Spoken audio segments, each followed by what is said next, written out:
મારી મમ્મીનું નામ સવિતાબેન અમરસિંહભાઈ કોટવાડિયા છે. મારું ગામ વલારગઢ, તાલુકો માંડવી, જિલ્લો સુરતની રહેવાસી છું.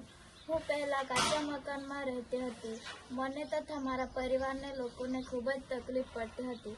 વરસાદના કારણે મકાનની અંદર પાણી ગળતું હતું તથા જીવજંતુને ખૂબ ત્રાસ હતો. મને પીએમ જનમન અંતર્ગત આવાસનો લાભ મળેલ છે. મારું આ મકાન 1 મહિનામાં પૂર્ણ કરેલ છે. પીએમ જનમન અંતર્ગત આવાસનો